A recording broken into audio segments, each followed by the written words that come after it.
Procrastinação. Já parou para pensar por que a gente procrastina?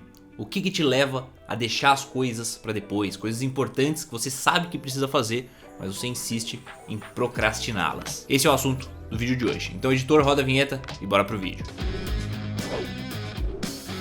Seja muito bem-vindo a mais um vídeo aqui no canal do Mentor. Meu nome é Pedro Cook e no vídeo de hoje a gente vai falar um pouquinho sobre procrastinação. O que leva a gente a procrastinar nos nossos estudos, na nossa preparação para o concurso e na vida. E além disso, eu vou passar algumas dicas práticas de como diminuir a sua procrastinação aí nos estudos. Primeiramente, eu preciso deixar claro que procrastinação é algo natural. Todos nós procrastinamos. Alguns em maior nível, outros em menor nível. Alguns para determinadas atividades, outros para outras atividades.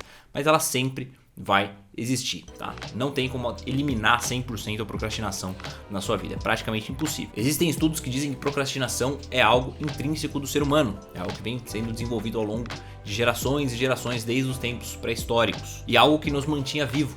É meio que um mecanismo de defesa. Basicamente, os nossos antepassados não podiam se dar ao luxo de ficar focando muito no médio e longo prazo. Eles tinham que resolver os problemas ali no ato, problemas momentâneos. E acabavam deixando para depois as outras coisas, procrastinavam as outras coisas. Tinham que se preocupar ali em fazer fogo com a caça do dia, ou seja, a preocupação era o problema iminente, o problema que estava logo à frente, e o restante ele ia deixando para depois. E isso foi fundamental para que a gente se desenvolvesse como espécie. E ao longo dos anos, a nossa espécie se desenvolveu assim.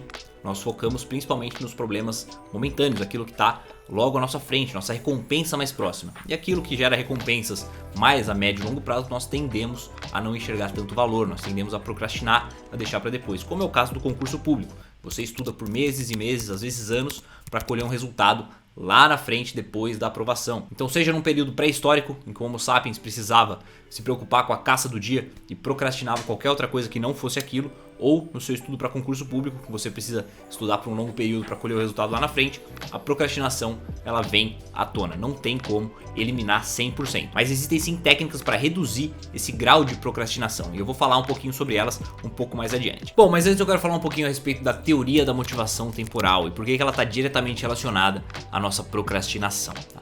Essa teoria diz basicamente o seguinte: quanto maior a nossa motivação para desempenhar qualquer atividade, menor a nossa tendência a procrastinar. E por meio de uma fórmula matemática, ela desmembrou a nossa motivação. Por que a gente é mais motivado ou menos motivado para alguma atividade? Eu vou compartilhar a tela com vocês agora aqui para mostrar como que é essa equação matemática.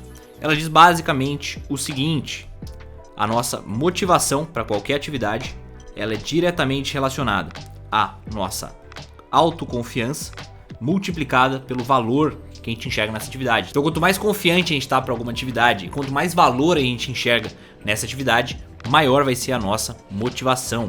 Ao mesmo tempo, ela é prejudicada pela nossa impulsividade e pelo atraso de recompensa. Ou seja, quanto mais impulsivo nós formos, menos a gente tende a ficar motivado para alguma atividade. Ou seja, quanto mais impulsivo a gente for e quanto maior o atraso da recompensa, ou seja, quanto mais longe tiver a recompensa por essa atividade, menor vai ser a nossa motivação. Então, basicamente, para você se motivar para qualquer coisa, você tem que desenvolver sua autoconfiança e enxergar valor na atividade. Ao mesmo tempo, você tem que reduzir a impulsividade e encontrar recompensas de curto e médio prazo, não só as de longo prazo, tá?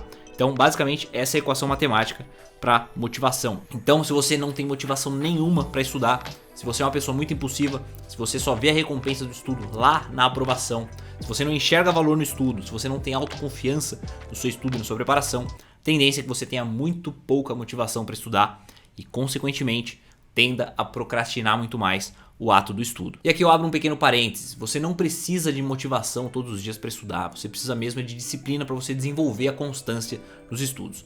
A disciplina também ajuda para você evitar a procrastinação. Quando você é uma pessoa disciplinada, a tendência é que a procrastinação diminua por si só. Mas você trabalhando com a sua motivação, a tendência é que seja mais fácil para você evitar a procrastinação e seja muito mais fácil para você desenvolver disciplina quando você está, sim, efetivamente motivado. Bom, agora vamos a algumas dicas práticas para você diminuir a procrastinação no seu estudo para concurso público mais especificamente. A primeira delas é a seguinte: divida as grandes metas em metas menores, em pequenas metas.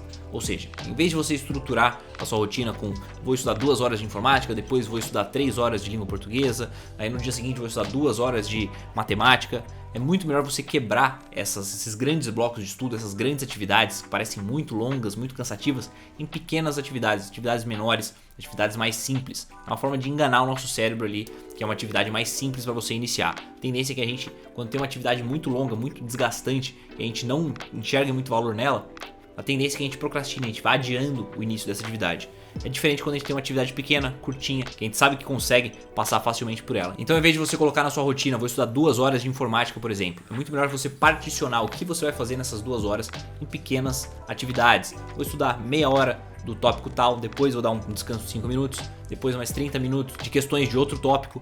É muito melhor você pegar grandes atividades e particionar em atividades pequenas, atividades menores. E entre essas atividades você dá uma pequena pausa, você tem uma pequena recompensa. Então, divida as grandes atividades em atividades menores, pequenas metas, sempre com uma pausa, com uma pequena recompensa ali entre elas. A tendência é que você comece a procrastinar muito menos. A dica número 2 é a regra dos 5 minutos. O que diz essa regra? Basicamente, sempre que você vai desempenhar uma atividade que você não está muito motivado para fazer, que você tende a procrastinar, você fala para você mesmo que você só vai fazer ela por 5 minutos.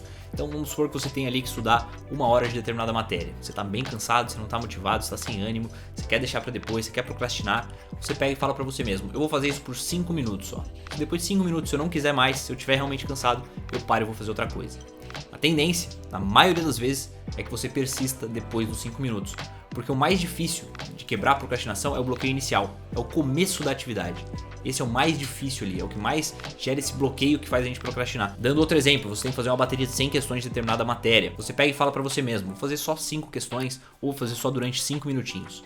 E aí depois, se eu realmente estiver cansado, desanimado, eu paro e vou fazer outra coisa. Na maioria das vezes, quando chegar nos 5 minutos, a tendência é que você continue desempenhando a atividade até a conclusão. Isso funciona muito bem também para atividades físicas, quando você não está muito afim, muito motivado, você quer procrastinar ali o início da atividade, você fala, vou fazer só por 5 minutos, 5 minutinhos de corrida ou 5 minutos ali de musculação. A tendência é, como você já iniciou, depois desses 5 minutos você continue, você persista e faça o treino completo. Eu utilizava muito isso quando eu precisava treinar corrida para um teste de aptidão física, por exemplo. Eu sou uma pessoa que eu nunca gostei de correr, sempre tive muito problema para corrida. Tenho lesões no joelho, tenho canelite, então é algo que eu vejo muita dificuldade, é um sacrifício muito grande treinar corrida para mim.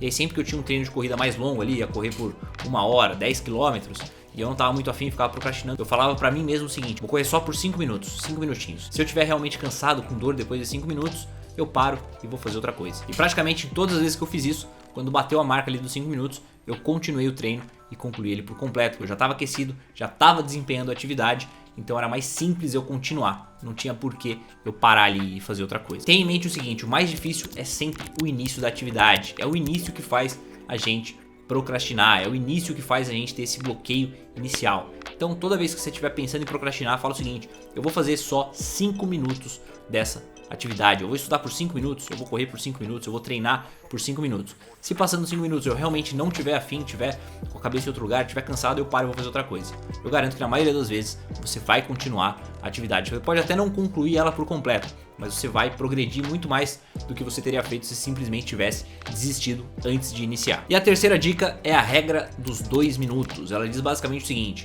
qualquer atividade que você tenha que desempenhar que leve menos de 2 minutos para ser concluída, você para o que você está fazendo e faz na hora, você não deixa para depois. Essa técnica ela visa a treinar você a evitar a procrastinação, a parar de deixar as coisas sempre para depois. Então, por exemplo, você tem que lavar uma louça, jogar o lixo fora, arrumar a cama, qualquer outra atividade que leve menos de 2 minutos para ser desempenhado, você não vai colocar na sua agenda, na sua rotina. Você simplesmente para o que você está fazendo e faz ela na hora. Isso visa você quebrar a procrastinação sistêmica ali na sua vida. Você sempre deixa para depois. Ah, a louça está ali, depois eu lavo. O lixo está ali, depois eu jogo fora. Preciso arrumar aqui minha mesa de estudos, depois eu faço. Com essa regra você quebra isso. Você começa a criar o hábito de desempenhar as atividades na hora. Claro que não é da noite pro dia, mas é uma forma de começar a treinar isso. Você começar a treinar a não deixar as coisas para depois. Recapitulação rápida das 3 dicas. A primeira delas é particione grandes atividades, grandes metas em metas pequenas, metas menores, mais fáceis de serem desempenhadas, sempre com pequenas recompensas ali quando você for finalizando cada uma delas. Segunda dica, regra dos 5 minutos. Qualquer atividade que você esteja desanimado ou desmotivado e queira procrastinar, queira deixar para depois, você vai dizer para si mesmo e vai fazer ela só por 5 minutos. E a terceira dica é a regra dos 2 minutos. Qualquer atividade que leve menos de 2 minutos para ser concluída, você vai parar o que você está fazendo e você vai executá-la agora. Basicamente, implementando essas 3 dicas aí na sua rotina, a tendência é que você comece a procrastinar muito menos. E repara que eu disse procrastinar menos, porque é praticamente impossível você zerar a procrastinação aí na sua vida. É uma batalha constante, é um desenvolvimento diário. E eu quero ouvir de você se você tem alguma outra técnica que você utiliza para evitar a procrastinação. Deixa nos comentários aqui embaixo. E antes de você fechar o vídeo, eu peço para você deixar um like aqui embaixo, se inscrever no canal se ainda não for inscrito, ativar o sininho de notificações para não perder os próximos conteúdos. Por hoje é só e a gente se vê no próximo vídeo.